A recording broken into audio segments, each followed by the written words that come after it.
Hey guys, welcome back to my channel Bansal biology. हमारा जो गैटबी की डेट्स आ चुके हैं 2022 की, और सभी स्टूडेंट्स के लिए बहुत शॉकिंग डेट्स है, क्योंकि सभी स्टूडेंट्स एक्सपेक्ट कर रहे थे कि जून में एग्जामिनेशन होगा, लेकिन अभी एग्जामिनेशन अप्रैल में ही हो रहा है। तो इस वीडियो में हम काफ़ी सारी चीज़ें डिस्कस करने वाले हैं, इससे सिलेबस से रिलेटेड, इसका पेपर पैटर्न से रिलेटेड, और उसी के साथ साथ आप अब इस महीने में क्या कर सकते हैं, किस तरीके से अपनी प्रिपरेशन कर सकते हैं। So let's get start with the lecture guys. सबसे पहले अगर मैं यहाँ पे आपके साथ बात करूँ तो सबसे पहली चीज़ है यहाँ पर कि किस तरीके का पेपर पैटर्न होता है। तो देखो, पेपर पैटर्न जो होता है वो मल्टीपल चॉइस क्वेश्चंस होते हैं, यानी कि 4 ऑप्शंस होंगे, उनमें से आपको एक चूज करना होगा। टोटल यहाँ पे 2 सेक्शन होते हैं, ए सेक्शन और बी सेक्शन। मुझे ज्यादातर काफी बार ये क्वेश्चन पूछा गया है कि मैम गैटबी में भी फिजिक्स, केमिस्ट्री और मैथमेटिक्स आती है, और अगर आती है तो किस लेवल तक आती है।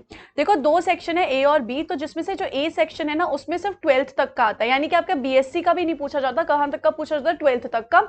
तो उसमें पूछा जाता है physics, chemistry, mathematics and biology, यानी कि उसमें आपको चारों के चारों सब्जेक्ट्स मिलेंगे। लेकिन अगर हम सिर्फ सेक्शन बी की बात करें तो सेक्शन बी में सिर्फ और सिर्फ बायोलॉजी आती है, और कहां तक की बायोलॉजी आती है? आपकी बैचलर्स तक की बायोलॉजी आती है। तो अगर आपको फिजिक्स, केमिस्ट्री, मैथमेटिक्स पढ़ना भी है ना, तो आपको बहुत बेसिक लेवल तक का पढ़ना होगा, 10th 11th 12th तक का। अगर हम यहाँ पे देखें, यहाँ पर number of questions A section में होते हैं 60, और आपको अटेम्प्ट कितने करने होते हैं? आपको अटेम्प्ट भी करने होते हैं 60, और सभी क्वेश्चन सिर्फ और सिर्फ 1 मार्क्स के होते हैं, तो यानी कि आपको कितने मार्क्स चाहिए होते हैं? 60 मार्क्स चाहिए होते हैं। वहीं अगर हम यहाँ पे देखिए, सेक्शन बी में आपके पास कितने क्वेश्चन होते हैं? 100 क्वेश्चन होते हैं, लेकिन आपको सारे के सारे अटेम्प्ट नहीं करने होते हैं, आपको सिर्फ 60 ही अटेम्प्ट करने होते हैं, यानी कि आपके पास टोटल क्वेश्चन है 160 ए सेक्शन और बी सेक्शन मिला के, जिसमें से आपके पास बी सेक्शन में ऑप्शन है, तो आपको 120 क्वेश्चन ही अटेम्प्ट करने हैं। इनमें से 60 तो पहले वाले के तो कंपलसरी है, दूसरे के यहाँ पे आप अटेम्प्ट कर सकते हो सोच के। लेकिन जो दूसरा सेक्शन है उसके मार्क्स है 3 मार्क्स का ईच क्वेश्चन है, और टोटल 180 मार्क्स यहाँ पे आपके पास मिलेंगे। तो टोटल जो पेपर होता है वो नियर अबाउट 240 मार्क्स का होता है। अब 240 मार्क्स को आपको 240 में से एटलीस्ट आपको ट्राई करनी है कि एटलीस्ट आप 200 के आसपास तो मार्क्स लेकर आ सको, ताकि आपको जो टॉप कॉलेजेस है वो मिल सके। तो 200 के आसपास तो आपको बिल्कुल ट्राई करना है मार्क्स लाने के, इससे ऊपर आ जाए तो बहुत ही अच्छी बात है। अब अगर हम यहाँ पे नेक्स्ट चले तो नेक्स्ट यहाँ पे क्या चीज चल रही है, जो सेक्शन ए है, जैसा कि मैंने आपको बताया 60 मार्क्स का होता है, 10+2 तक आता है, 1 मार्क होता है। इसी के साथ साथ यहाँ पर नेगेटिव मार्किंग भी होगी, कितने की? हाफ, यानी कि 0.5 मार्क्स विल बी डिडक्टेड, यानी कि अगर आपने रॉन्ग क्वेश्चन किया है तो हाफ मार्क्स इधर डिडक्ट हो जाएंगे, नेगेटिव मार्किंग भी है। सिमिलरली जो सेक्शन बी है उसमें 3 मार्क्स का होता है, लेकिन अगर आपने गलत किया तो 1 मार्क्स डिडक्ट हो जाएगा, यानी कि फर्स्ट में तो 0.5 मार्क्स डिडक्ट हो रहे हैं, और सेकंड वाले में 1 मार्क्स पूरा डिडक्ट हो रहा है। और अगर आपने अटेम्प्ट नहीं किया तो ऑब्वियसली बात है वो तो 0 होता है। तो इस तरीके से यहाँ पर क्या है, इस तरीके से यहाँ पे सेक्शन ए होता है और सेक्शन बी होता है। सेक्शन ए का कोई ऐसा सिलेबस नहीं दिया गैटबी में, सिर्फ इतना बोल दिया कि 12th तक का आपको पढ़ना है, physics, chemistry, biology and mathematics. और यहाँ पे सेक्शन बी में जो है उसमें आपका जो सिलेबस है वो इन्होंने मेंशन किया हुआ है। अगर हम यहाँ पर देखें, अब मैं आपको इस वीडियो में ये भी बताने वाली हूँ कि कौन कौन से ऐसे टॉपिक्स होते हैं जो आईआईटी जैम से भी मिलते हैं, यानी कि अगर आपने आईआईटी जैम का इस बार का एग्जाम दिया होगा तो वो भी आपको बहुत हेल्प करने वाला है। जैसे कि जो यहाँ पे आप पहला वाला जो टॉपिक देख रहे हो ना, वो कौन सा है? वो है यहाँ पे बायोकेमिस्ट्री यूनिट का। बायोकेमिस्ट्री यूनिट आप आईआईटी जैम के लिए भी पढ़ते हो, और बायोकेमिस्ट्री यूनिट यहाँ पर भी प्रेजेंट है। बायोकेमिस्ट्री यूनिट में यहाँ पे बायोलॉजिकल मेम्ब्रेन है, उसका स्ट्रक्चर है, तो ये किसका पार्ट आ जाता है? ये सेल बायोलॉजी का आता है। तो आप लोगों ने ऑब्वियसली बात है पढ़ाई था आईआईटी जैम में। इसी के साथ साथ एक्शन पोटेंशियल आ जाता है, ट्रांसपोर्ट आ जाता है, ये भी थोड़ा सा पार्ट हो गया एनिमल फिजियोलॉजी का, और उसी के साथ साथ ये वाला पार्ट हो जाता है what we can say cell biology का। तो ये भी आप लोगों ने पढ़ा हुआ है। ये रेड मार्क्स से मैंने जो मैं रेड कलर से लिख रही हूँ ना, यानी कि आपने ये पढ़ा हुआ है आईआईटी जैम के लिए भी।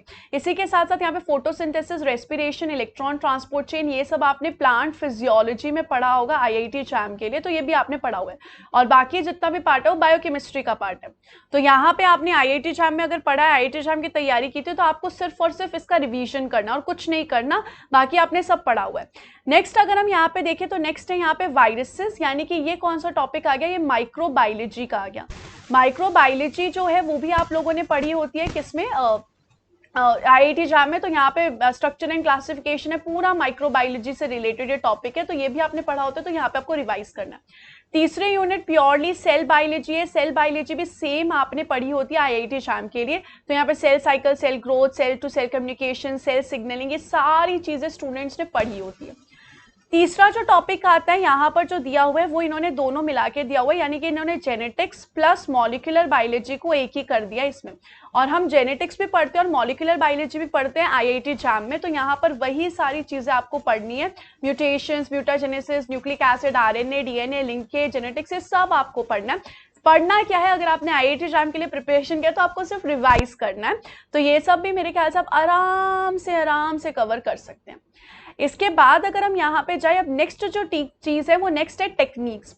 टेक्निक्स इस बार जो आईआईटी एग्जाम के सिलेबस में थी वो काफी कम थी, तो इस बार टेक्निक्स आपको अलग से पढ़नी पड़ेगी, क्योंकि इन्होंने स्पेसिफिकली मेंशन किया हुआ है कि आपको ये सारी टेक्निक्स पढ़नी है। तो हाँ, यहाँ पे कुछ टेक्निक्स जो है जो कि आईआईटी एग्जाम में भी थी, कुछ टेक्निक्स जो है वो आपको यहाँ पे नहीं पढ़नी पड़ेगी। तो इस तरीके से यहाँ पे टेक्निक्स है, तो टेक्निक्स आप इस यूनिट को कंसीडर कर सकते हो कि आपको एक तरीके से अभी नहीं पढ़नी शुरू करेंगे।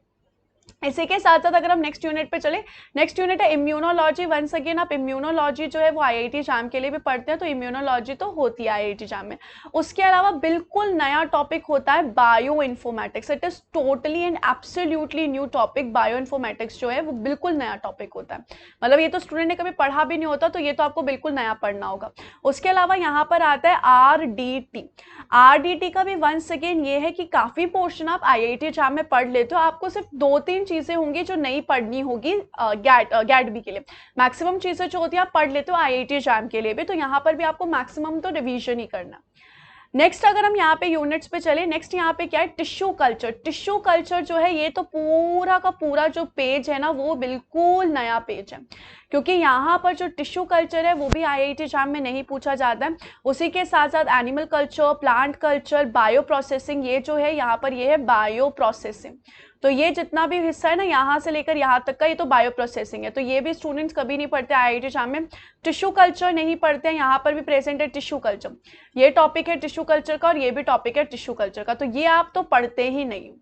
तो इस तरीके से आपको यहाँ पर कुछ नए टॉपिक्स पढ़ने होंगे, कुछ आपको पुराने टॉपिक्स पढ़ने होंगे। अब देखिए एक बात यहाँ पे बहुत अच्छी है कि आपको 100 के 100 क्वेश्चंस अटेम्प्ट नहीं करने, आपको सिर्फ 60 अटेम्प्ट करने हैं सेक्शन बी में।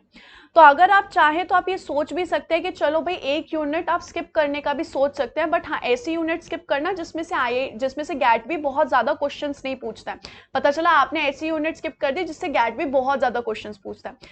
तो इस तरीके से आप सोच सकते हैं कि आपको कौन सी यूनिट स्किप करनी है, क्योंकि अभी हमारे पास टाइम सिर्फ 1 महीना है, 40 डेज के आसपास है। तो 40 डेज के आसपास में आप रिवीजन तो आराम से कर सकते हो जो भी आपने आईआईटी एग्जाम के लिए पढ़ा है। उसी के साथ साथ जो आपको नए टॉपिक्स पढ़ने हैं, अब उनमें देखिए कि आप कौन कौन से नए टॉपिक्स आप कवर कर सकते हैं इन 1 महीने या 40 दिन में, और कौन कौन से टॉपिक्स है जो आपको लग रहा है कि आपसे नहीं हो पा रहे, तो आप उनको स्किप करने का सोच सकते हैं। अब मैंने जैसा कि आप लोगों को कहा था कि यहाँ पर आपको ये क्या देखना है, कि आपको देखना है कि कौन से में से गैट भी जो है ज्यादा क्वेश्चन पूछता है और कौन से में से गैट भी कम क्वेश्चन पूछता है। तो इसके लिए आपको पेपर एनालिसिस करना पड़ेगा, जिसका रिलेटेड 2020 का जो पेपर एनालिसिस है वो मैंने कर रखा है, जिसका लिंक आपको नीचे डिस्क्रिप्शन बॉक्स में मिल जाएगा। 2021 का अगर पेपर एनालिसिस आप चाहते हो मुझसे यूट्यूब पे मैं अपलोड करूँ, तो आप मुझे कमेंट सेक्शन पे बता दीजिएगा, मैं करके अपलोड कर दूंगी। है कि भाई आपको कोई टॉपर वगैरह का भी आइडिया मिले, तो मेरे कुछ स्टूडेंट्स हैं जिनका इंटरव्यू मैंने इस चैनल पे ले रखा है, उन सबके वीडियोस भी, उन सबके जो वीडियो के लिंक है वो भी मैं आपको डिस्क्रिप्शन बॉक्स में मेंशन कर दूंगी। तो आप उन टॉपर्स के भी वीडियो देख लेना कि उनकी स्ट्रैटेजी किस तरीके से थी, और अब आपको क्या करना है। तो जितने भी गैट बी रिलेटेड वीडियोस है ना, उन सबके लिंक आपको नीचे डिस्क्रिप्शन बॉक्स में मिलेंगे, जरूर चेकआउट करना, आपको जरूर हेल्प करेंगे वो guys. So guys thank you so much for watching this video. Just remember that 40 days है, revise more and more, practice more and more, और न्यू टॉपिक्स देखिए के चलिए कि आप कौन कौन से जल्दी कवर कर सकते हैं। ऐसे टॉपिक्स जिसमें आपको समझ ही नहीं आना, बहुत टाइम लग रहा है, तो आप सोच सकते हैं उनको स्किप करने का, तो उस हिसाब से करके चलिएगा। All the very best, thank you so much for watching this video. Don't forget to subscribe my channel, share this video with all your friends who are preparing for GAT B. Thank you so much guys, bye bye, take care.